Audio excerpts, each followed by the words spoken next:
ir cukrinių runkelių krūvą. Joniški, surasti runkelių stebuklas. Pasižiūrėkit, koks lapelis. Sieksime pasaulio rekordo. Welcome to Nos, Baronėlių kraštas. Sveiki atvykę į sodininkus. Aišku, laida skirta ne sodininkams, laida skirta tikriems žemdirbiams. Šioje laidoje keliausime tikrai ir į sodininkus, bet pirma mūsų kelionė bus į Hanoverį ir agritechnikos parodoje pamatysim daug įvairiausių dalykų. Let's go! Violine Draht kaputt, macht sich immer fut, fut, fut. Violine Draht kaputt, macht sich immer. Ist sich Violin kaputt, macht sich immer fut, fut, fut. Violine Draht kaputt, macht sich immer fut, fut, fut. Negalėjau išvykti iš Vokietijos neparašęs kalėdinio laiško kalėdų seniui. Tikiuosi, kad net šiandieną jau mane aplankys ta dovanėlė, kurios aš kalėdinio senio prašiau. Tai ką, einam pasižiūrėti, kaip atrodo rapsai. O, hebra, pradėjo pjauti medžius. Reikia palaikyti kanalą švarų, kad veiktų gerai drenažai ir nebūtų taip, kaip buvo šį pavasarį. Prisimenat mano žirnių lauke? Reikėjo pavasarį tvarkyti drenažą. O pasirodo tie 4 metriukai, ne? Kuo puikiausiai tarnauja malkų sukrovimui, po to išvežimui ir pasėlio nemindysim. Pasinaudokim rekomendacijom.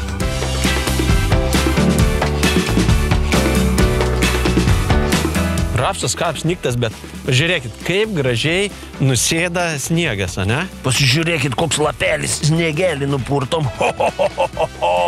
Ir matot, kugelis yra prie žemės. Ką reiškia Juventuso 05 ir Karikso 05 mišinukas. Augimo reguliatorius puikiai sureguliavęs. Pagrindinis pasirinkimas Karikso ir Juventuso mišiniui buvo, kad turėti stipriausią augimo reguliavimą ir geriausią apsaugą nuo ligų.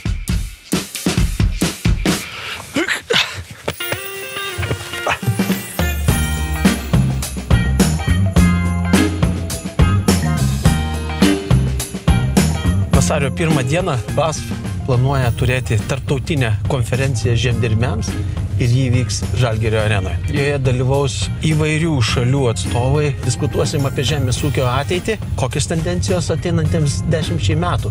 Kviečiu stebėti mūsų virtualią erdvę, kur artimiausiu metu pateiksim tikslesnę informaciją.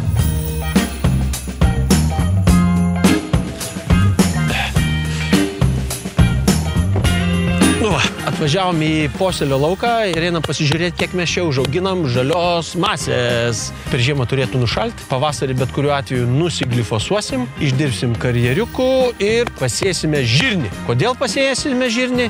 Einam išsiaiškinsim.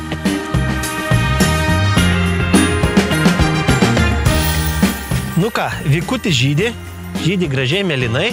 Taip, vykis turi žydėti mėlynai.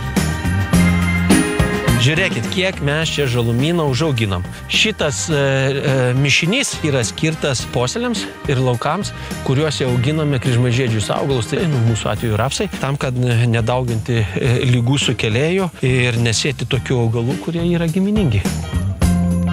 O kodėl aš sėsiu žirnius? Pirmas dalykas.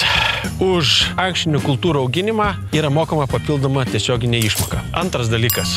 Ankštinės kultūros gerina dirvos struktūrą. Trečias dalykas.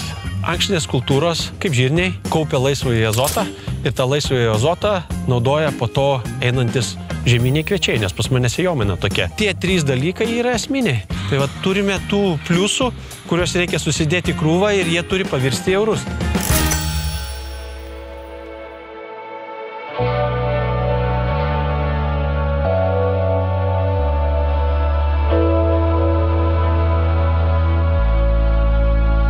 Sveiki atvykę į mano žaliojo pūdymo lauką, kur sieksime pasaulio rekordo. Norėjau jums parodyti žieminių kviečių LG Nida lauką, kuriame siekiame pasaulio rekordo derliuje. Kviečių sėkla beicuota su Kinto Plus, pontos panaudotas kaip herbicidas iš rudens, tam, kad išnaikinti 1 skiltės ir 2 skiltės piktžoles. Mes kaimynystėje turime labai daug pelninio pašiaušėlio. Pontosas suveikęs tobulai. O, žiūrėkit, dygsta va ramūnė. Dygsta, bet jin gauna į galvą. Labai matosi, va, kur pontoso negavo ir kur pontosas eina, matosi dabar va geltonuoja net lapeliai, žinai. Kokie gražus laukeliai, vat jis negelio, lygtais biškutį pašalę, lygtais tokie pliurzė. Tikras standartinis lapkritis. O, cukrinių runkelių krūvą. Reikia pasižiūrėti. Žinokit, Joniški surast runkelius 2023 metais stebukls. O mano vaikystės laikais elnė briedžė mesdavo rags prie šitokių krūvų. Eina paieškoti, gal Činajos yra kokių ragelių. Ha? Kas tenai? Žiūrėkite, Hanoverio siunta 100% dovanėlė. Žiūrėkit, kokia dovanėlė. Gražu. Prašiau traktoriaus Fendo 1050, nugavau burbuliukus ant eglutės pasikabinti. Pirmas dalykas. Į Agromile sistemą sukelkite sąskaitas iki gruodžio 31 dienos. Agromile sistemoje pasikeis prizų asortimentas. Gruodžio mėnesį sulauksite BASFo kalendoriaus, kurio peizažas yra pavienio medžio siluetas. Saugokim pavienius medžius savo laukuose. Gerbėmieji mano žiūrovai, aš linkiu jums sutikti gražiai kalėdas, sutikti naujuosius metus ir nepamiršti, jog ūkininkaujantis agronomas jūs lankys ir kitais metais. Sėkmės!